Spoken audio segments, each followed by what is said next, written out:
મિત્રો જય માતાજી. આજે મંગળ ઉપર આપણે ચર્ચા કરીશું. ધરણી ગર્ભ શંભુતમ વિદ્યુત ક્રાંતિ સમપ્રભમ કુમારમ શક્તિ હસ્તમ ચ મંગલમ પ્રણમામ્યમ. મિત્રો, મંગળ ભૂમિ, જમીન, શરીરમાં બ્લડ એ બધાનો કારક છે.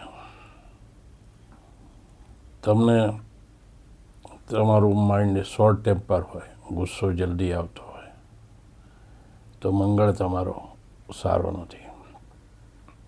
તમારી પોતાનું જમીન જાયદાદ હોય, વિશાળ મકાન હોય, બંગલો હોય, મંગળ સારો છે. પરંતુ ઘણા એવા છે કે આખી જિંદગી ભાડાના મકાનમાં જતી હોય. અત્યારે મોંઘવારીમાં જમીન મકાનો અતિશય મોંઘા થઈ ગયા છે. મુંબઈની એક કહેવત છે કે રોટલો મળે પણ ઓટલો ના મળે, એવું હવે લગભગ દરેક સિટીમાં થઈ ગયું છે. મંગળ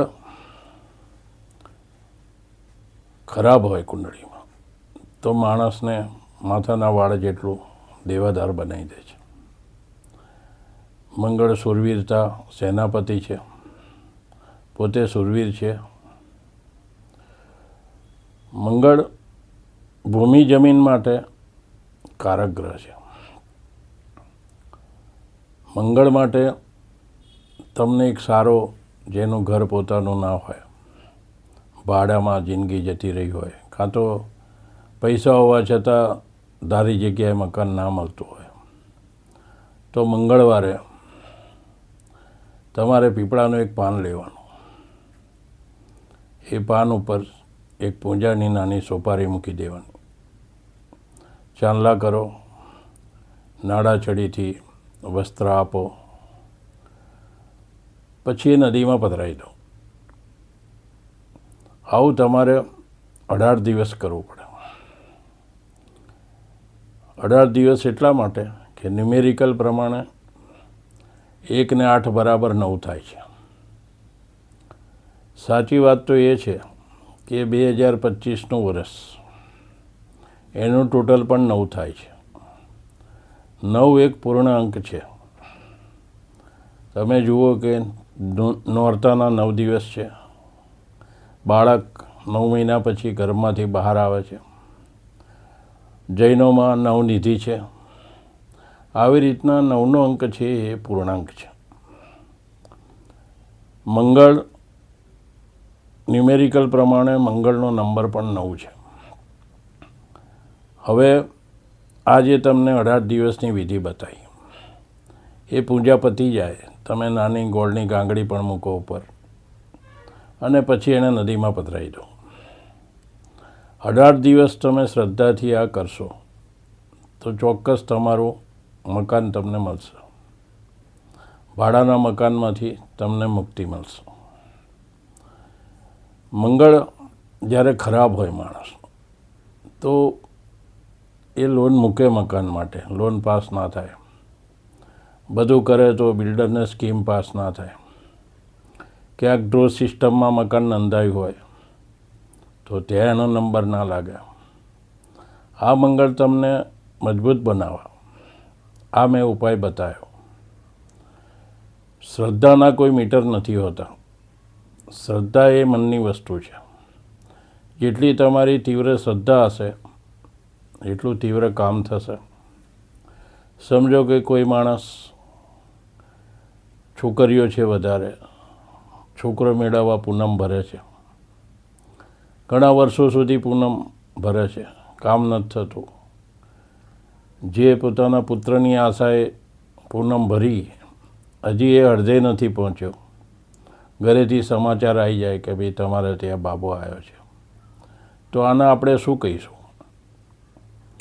એનો મતલબ એ કે તમારી શ્રદ્ધા સચોટ હોય, શ્રદ્ધામાં તીવ્રતા હોય. શ્રદ્ધા એટલે વિશ્વાસ.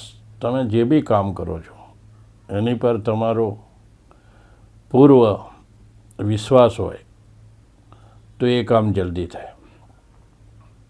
ઈશ્વર આપણે કાપડ માર્કેટમાં ગયા, શૂઝ લેવા ગયા, ચશ્મા લેવા ગયા,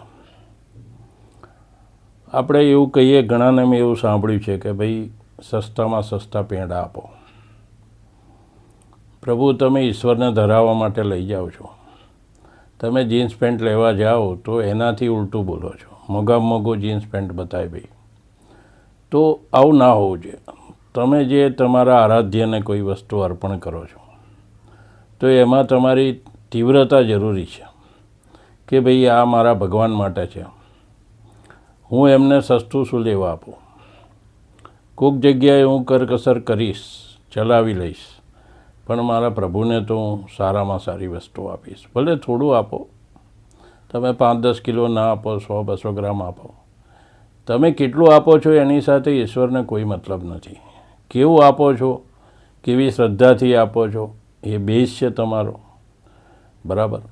જોવા જઈએ તો રામ પ્રત્યે સબરીનો એટલો બધો ભાવ હતો કે જ્યારે એને રામ ભગવાન માટે વર્ષોથી રાહ જોઈ, રોજ એ બોર ચાખી કે મારા પ્રભુને ખાટું બોળ, ખરાબ બોળ ના આવે, તો ચાખીને એને બોર ભેગા કર્યા.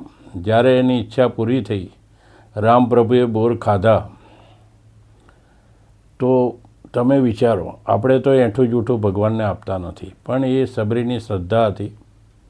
એટલે શ્રદ્ધા કોઈ બી કાર્યમાં બેઝિક પાયાની વસ્તુ છે. આપણે ઘણીવાર ફરવા જઈએ, એકરોમાં ખેતરો જોઈએ, લીલોતરી હોય, આપણા મનને સાતા થઈ જાય, આનંદ થાય. હવે જે ભાડે રહેતો હોય એને એમ થાય કે સલી આટલી બધી જમીન આ લોકો પાસે છે, મારે તો રહેવા મકાન બી નથી.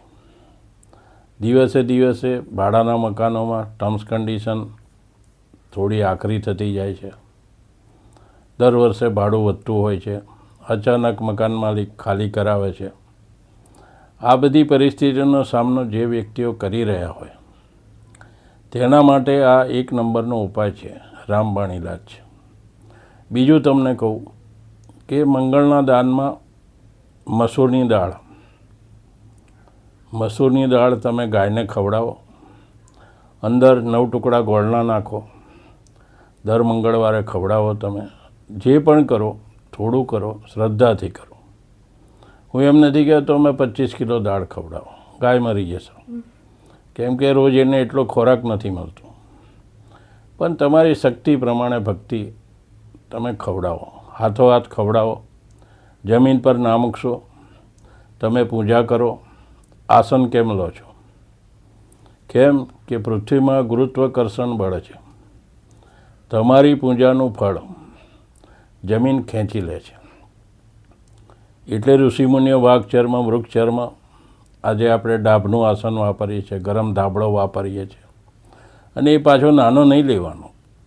તમે પૂજા કરતા હોય ત્યારે તમે જબ્બો પહેર્યો હોય કે તમારું કોઈ દુપટ્ટો કે કોઈ કપડું હોય, એ પણ આસનની બહાર જઈને જમીનને ના અડવું જોઈએ. બરાબર છે. જીવનમાં મંત્ર, માળા અને આસન આ વસ્તુ એક જ રાખવી. તમે જે બી આરાધ્ય દેવની પૂજા કરતા હોય એક જ રાખો.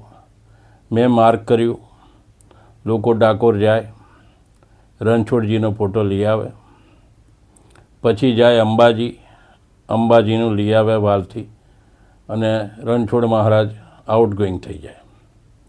એવું જરૂરી નથી. જ્યારે તમે એક જ વિષય પર અડીને રહો, એક દેવ, એક માળા, એક મંત્ર, એક આસન, તો એની સિદ્ધિ હું માનું છું બીજા કરતાં બહુ ઝડપી તમને મળશે. બીજું, તમે બળદને મંગળવારે ગોળ ખવડાવો, એને પણ મસૂરની દાળ આપો. એનાથી વધુ હોય તો બળદને તમારે દેવું રહેતું હોય માથે. મંગળ જ્યારે ખરાબ થાય તો કરજનું કારક છે. તમારા માથા પર અસંખ્ય અઢળક દેવું વધી જાય. બળદના ગળામાં એક નાનકડી ઘંટડી મજબૂત દોરીમાં બાંધીને પહેરાવી દો. એમને એમ ના જતા બળદના માલિકને કહેજો, નહીંતર મંગળ બાજુ પર રહ્યો પેલો ઉછાળીને ફેંકી દેશે. એટલે તમારી સેફટી જોઈ અને કામ કરજો.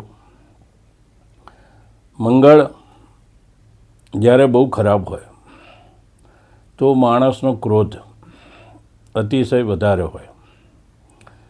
મંગળ સાથે બીજા ખરાબ ગ્રહો એટેચ થાય. મેં ઘણીવાર માર્ક કર્યું, મારી પાસે એવાય માણસો આવે છે કે સાહેબ 10 મિનિટ આગો પાછો થઈ ગયો હોત તો આ 20 વર્ષની જેલ ના કાપતો હોય. કારણ મંગળ તીવ્રતા આપે. 10 મિનિટમાં એનો ગુસ્સો આસમાને ચડી જાય અને એ ના કરવાનું માણસ કરી બેસે. જેટલા મર્ડર કરનારા, જેટલા સુસાઇડ કરે, એ લોકો સાથે ચંદ્ર સાથે રાહુનું એટેચમેન્ટ હોય, દિવસ બી અમાસનો હોય. આ બધા ગ્રહોનું પરિબળ જ્યારે તીવ્રતા એકઠી થાય ત્યારે માણસ વિચારી ના શકે એવું પરિણામ આવે, અને એ સારું આવે અને નરસું પણ આવે. ઘરમાં આપણે એવા ઘણા ઇક્વિપમેન્ટ્સ હોય છે કે એને મર્યાદામાં રહીને એનો ઉપયોગ થાય. જેમ કે ઇલેક્ટ્રિક લઈ લો, પિનમાં આંગળી ના નંખાય. ભલે તમે 5,000 રૂપિયા ફિટિંગ કરવાના તરત આપ્યા હોય કે ભાઈ વીજળી આવે છે કે નહીં, એનો ટેસ્ટિંગ આંગળી નાખીને ના થાય, કેમ કે ઇલેક્ટ્રિસિટી છે. ધરણી ગર્ભ, ધરણી એટલે પૃથ્વી, એનો દીકરો છે મંગળ. વિદ્યુત ક્રાંતિ સમપ્રભમ, વીજળી જેવું એનું તાકાત છે, એની પ્રભા છે. કુમારમ શક્તિ હસ્તમ છે, એક નવજવાન છોકરા જેવી એનામાં તાકાત છે. માટે જેને ભાડાના મકાનમાં રહેતા હોય, જેને મકાનની કોઈ તકલીફ હોય, તમારા ભાગમાં કોઈ જમીન આવી હોય તમને મળતી ના હોય, એનું મૂળ કારણ મંગળ હોઈ શકે. અને એ મંગળને શાંત કરવાના તમને ઉપાય બતાવ્યા. મિત્રો, મંગળ સારો હોય કુંડળીમાં, માનો કે 10મે છે, 10મું સ્થાન કુંડળીમાં કર્મસ્થાન છે. એવો માણસ ઇલેક્ટ્રિકની દુકાન ધરાવતો હોય, ગુજરાત વિદ્યુત બોર્ડ ઇલેક્ટ્રિકને લગતા યુનિટમાં એ નોકરી કરતો હોય, ફાયર બ્રિગેડમાં હોય, એનાથી સારો હોય તો આર્મીમાં હોય. આ બધા મંગળના જે પરિબળો છે એ યુનિટમાં એ માણસ કામ કરતો હોય. હવે મિલિટરીમાં જે માણસ હોય એ જો ઢીલું મૂકે કોઈ વાત તો ના ચાલે. દુશ્મન પાર્ટી સામેથી ફાયરિંગ કરે અને એ કે હવે એક જ ગોળી મારી છે ને ચાલશે, તો એ ના, એવું ના ચાલે. ત્યાં મંગળ એવી જગ્યાએ જ કામ કરતો હોય છે. તમે જુઓ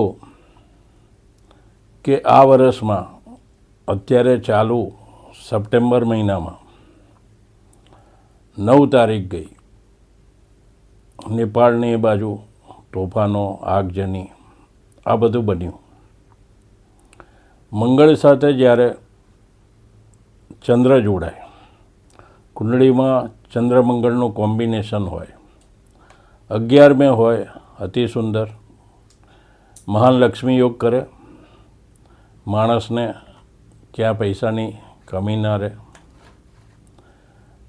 ચંદ્ર મંગળ 5મે હોય, બાળકો ધનાઢ્ય કુટુંબમાં જન્મ લે. મંગળ વિશે આપણે જેટલું કહીએ ઓછું પડે. પણ મંગળ તમારા શરીરમાં પાણી, લિક્વિડ, લોહી પર ડિપેન્ડ કરે છે. તમારું હિમોગ્લોબિન ઓછું હોય, મંગળ ચંદ્ર દૂષિત હોઈ શકે. આગળ મેં તમને ચંદ્ર વિશે કીધું હતું, આજે મંગળ વિશે સમજાયું. જે પણ ભાડાના મકાનમાં રહેતા હોય, જેને ભાગીદારીમાં વારસામાં જમીન ના મળી રહી હોય, એ લોકોએ આ ઉપાય કરવો. તમે યુટ્યુબ પર ખોળજો અથવા મંગળની 5-10 પાનાની મંગળ સ્તોત્ર તમને મળી જશે. એનો નિત્ય પાઠ કરો. મંગળવારે બને ત્યાં સુધી માનસિક શાંતિ રાખો. લાલ વસ્તુ, મંગળનો રંગ લાલ છે, લાલ વસ્તુ પર એનું આધિપત્ય છે. આપણે કોઈ વાત કરીએ તો ભાઈ અમારા ઘરમાં કોઈ શુભ મંગલ પ્રસંગ આવતો નથી. એનું કારણ શું? તો મંગળને તમે સમજી શકો.